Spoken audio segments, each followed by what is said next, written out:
Nonton. Saya Komang Bagus Damar Brahmasta. Saya adalah mahasiswa dari Stang Pukuturan Singaraja semester 3 dari jurusan Dharma Sastra, Prodi Hukum Agama Hindu dengan NIM 2214101026.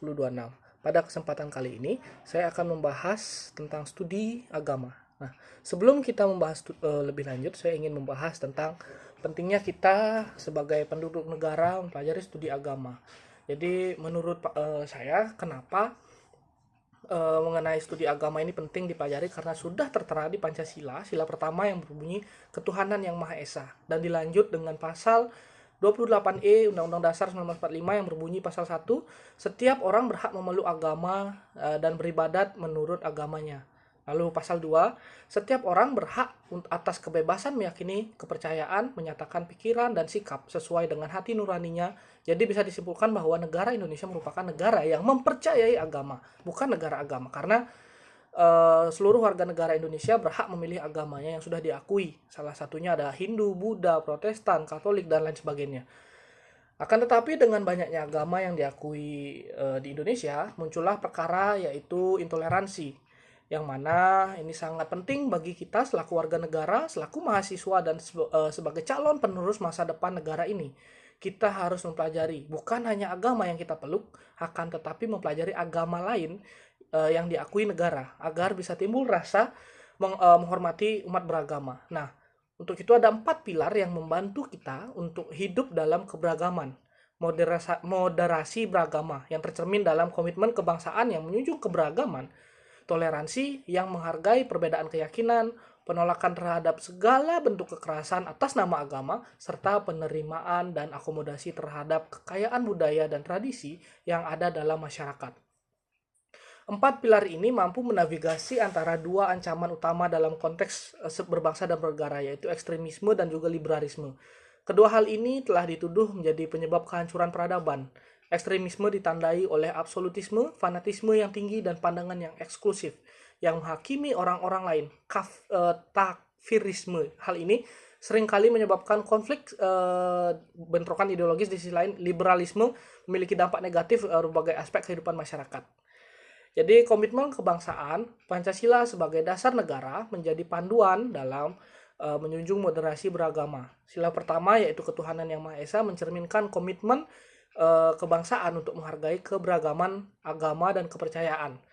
Masyarakat perlu membangun sikap saling menghormati dan juga menghargai keyakinan orang lain sehingga tidak ada pihak yang merasa dianaktirikan atau dikesampingkan. Komitmen kebangsaan dalam konteks moderasi beragama ini mencakup upaya yang menciptakan suasana yang kondusif bagi berbagai agama dan kepercayaan untuk berkembang dan berdampingan secara damai. Pendidikan kebangsaan yang inklusif misalnya menjadi salah satu untuk memperkenalkan nilai-nilai moderasi beragama sejak dini. Melalui pendidikan, generasi muda diajarkan untuk saling menghargai perbedaan dan menjaga kerukunan antar umat beragama. Contoh konkretnya adalah moderasi beragama dalam indikator komitmen kebangsaan bisa dilihat dalam perayaan hari-hari besar keagamaan seperti Idul Fitri, Waisak, Nyepi, dan lain sebagainya. Pemerintah dan masyarakat bersama-sama mengorganisir dan melibatkan diri dalam kegiatan lintas agama untuk menunjukkan rasa persatuan dan solidaritas. Hal ini menciptakan suasana kebersamaan dan menggugah rasa kebanggaan sebagai bangsa yang memiliki keberagaman. Selain itu, upaya pembangunan rumah ibadah yang representatif dan adil bagi semua agama yang menunjukkan komitmen kebangsaan dalam moderasi beragama. Setiap agama diberi kesempatan yang sama untuk membangun tempat ibadah yang sesuai dengan kebutuhan umatnya. Pemerintah juga berperan aktif dalam mengawasi dan memastikan bahwa pembangunan rumah ibadah tidak menimbulkan konflik atau bentuk bentrokan antar umat beragama. Komitmen kebangsaan dalam moderasi beragama juga tercermin dalam perlindungan terhadap kelompok minoritas dan kepercayaan yang kurang dikenal. Pemerintah dan masyarakat memberikan ruang yang cukup bagi kelompok-kelompok ini untuk menjalankan keyakinan dan kepercayaan mereka tanpa diskriminasi pendidikan dan sosialisasi mengenai keberagaman agama. Dan kepercayaan menjadi penting untuk menghindari kesalahpahaman dan konflik yang terjadi yang akan dan bisa terjadi. Tidak kalah penting bahwa terdapat peran media massa dan teknologi informasi juga sangat penting dalam mempromosikan moderasi beragama sebagai bentuk komitmen kebangsaan. Media massa dan platform digital seharusnya digunakan untuk menyebarkan pesan toleransi dan kerukunan, serta memberikan informasi yang akurat, seimbang, dan tentang keagamaan, dan kepercayaan. Dengan demikian, masyarakat akan lebih teredukasi dan memiliki pemahaman yang lebih baik mengenai pentingnya moderasi beragama dalam kehidupan bermasyarakat. Lalu yang ketiga ada toleransi yang merupakan kunci dalam menjaga kerukunan antar umat beragama. Toleransi bukan hanya sekadar sikap saling menghormati, tapi juga saling membantu dan bekerja sama untuk menciptakan suasana yang damai dan harmonis. Tidak ada agama yang mengajarkan kebencian dan kekerasan, sehingga penting bagi setiap individu untuk mengekang dirinya sendiri dari prasangka dan kebencian. Toleransi dalam konteks moderasi beragama mencakup kemampuan untuk menghargai perbedaan keyakinan dan agama orang lain, serta memberi mereka kebebasan untuk mengekspresikan keyakinan mereka tanpa rasa takut ataupun tekanan. Ini menciptakan lingkungan yang kondusif bagi masing-masing individu untuk tumbuh dan berkembang sebagai pribadi yang unik dan berharga, sekaligus memperkaya kehidupan bersama dalam masyarakat yang beragama. Sebagai contoh, moderasi beragama dalam indikator toleransi, kita bisa melihat bagaimana masyarakat Indonesia menjalani kehidupan sehari-hari, saling menghargai dan menghormati perayaan agama yang berbeda. Ketika umat Islam merayakan Idul Fitri, umat Kristen, Hindu, Buddha, dan lainnya turut berpartisipasi dalam kebahagiaan dan kebersamaan tersebut, seperti mengunjungi rumah tetangga, merayakan, saling mengucapkan selamat, atau bahkan membantu persiapannya. Hal serupa juga jadi tugas ketika umat agama lain merayakan hari besar mereka. Selain itu, toleransi juga tercermin dalam bagaimana masyarakat bersikap terhadap keberagaman tradisi dan cara beribadah yang ada di Indonesia. Misalnya, masyarakat yang tinggal di tempat ibadah yang berbeda, seperti masjid, gereja, pura, vihara, dan sebagainya, saling menghormati dengan menjaga kebersihan lingkungan, mengendalikan suara, dan tidak mengganggu aktivitas ibadah yang sedang mereka lakukan atau sedang berlangsung. Hal ini menciptakan suasana yang kondusif untuk kegiatan keagamaan dan menguatkan ikatan persaudaraan antar umat beragama. Contoh lain dari toleransi dalam moderasi beragama adalah saling menghargai hak individu untuk memilih keyakinan dan cara hidup mereka yang mereka inginkan. Tidak jarang kita melihat pernikahan antar agama yang diadakan dengan penuh kerukunan dan rasa saling menghormati. Baik keluarga maupun masyarakat sekitar mendukung dan menghargai keputusan tersebut. Kedua mempelai untuk bersatu dan pernikahan dengan tetap menjaga keyakinan dan agama masing-masing. Ini merupakan wujud nyata dari toleransi yang diterapkan dalam kehidupan sehari-hari dan menjadi bukti bahwa moderasi beragama dapat terwujud dalam kehidupan nyata. Lalu ada anti kekerasan. Moderasi beragama mengajarkan kita untuk menolak segala bentuk kekerasan atas nama agama. Kita harus memahami bahwa agama adalah sarana untuk mencapai kedamaian dan kasih sayang, bukan alasan untuk melakukan kekerasan ataupun diskriminasi. Pemerintah dan masyarakat perlu bersama-sama melawan radikalisme ini dan intoleransi yang meresahkan kehidupan bermasyarakat. Dalam upayanya menghindari kekerasan atas nama agama, moderasi beragama mengedepankan dialog dan komunikasi yang efektif antara berbagai kelompok masyarakat melalui interaksi yang sehat, konstruktif, dan kita dapat menciptakan pemahaman yang lebih baik tentang keberagaman agama dan keyakinan, serta mengatasi kesalahpahaman yang sering kali terjadi akar permasalahannya. Dialog antar umat beragama juga sering menjadi sarana untuk menemukan solusi terhadap konflik yang akan timbul karena perbedaan agama.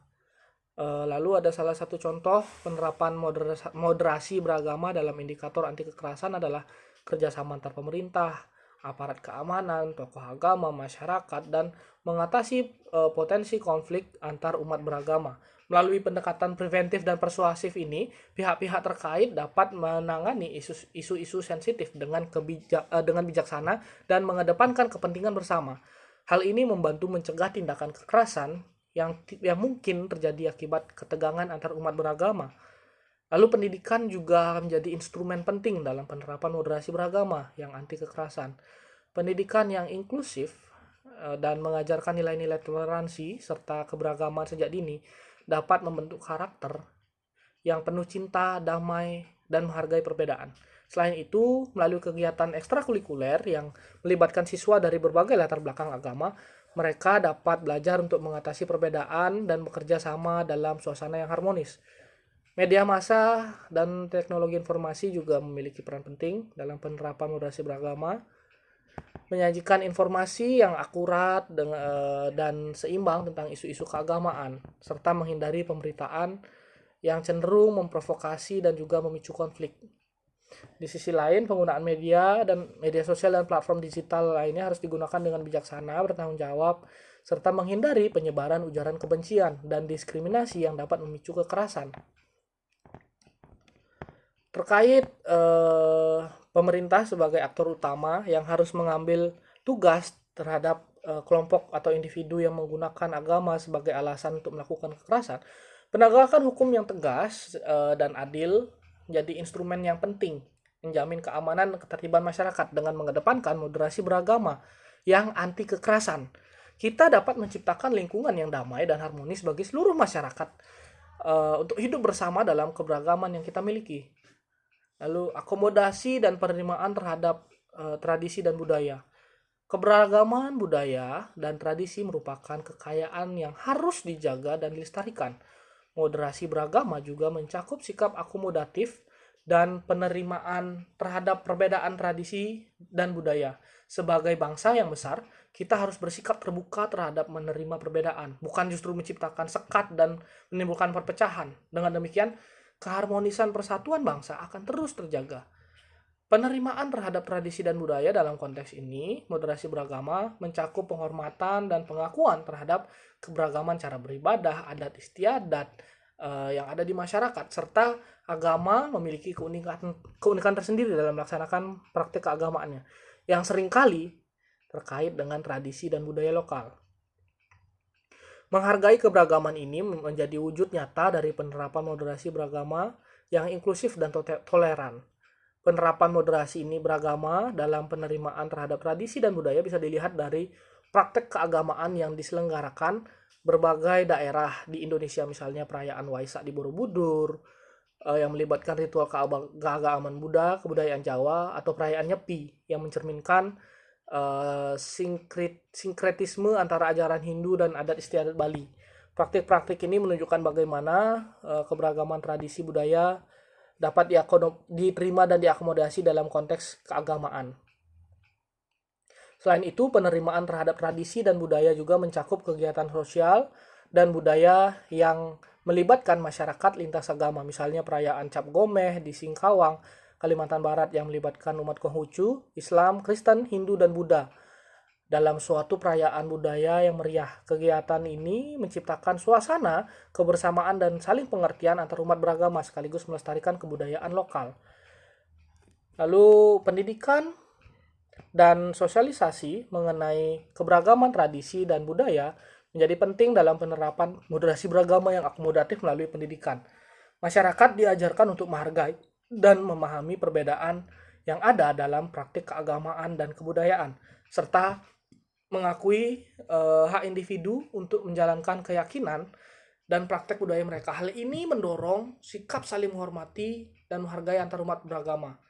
Keterlibatan pemerintah, tokoh agama, dan masyarakat lainnya dalam mempromosikan penerimaan terhadap tradisi dan budaya juga sangatlah penting. Mereka dapat berperan sebagai mediator, fasilitator dalam dialog antar umat beragama dan antar budaya, serta membantu menciptakan kesepakatan bersama tentang bagaimana mengakomodasikan dan menjaga keberagaman tradisi budaya dalam kehidupan masyarakat. Jadi, itu saja yang bisa saya bahas. Saya mohon maaf apabila ada salah kata ataupun salah pengucapan. Saya mohon maaf. Saya tutup dengan Paramo Santi. Om Santi Santi Santi Om.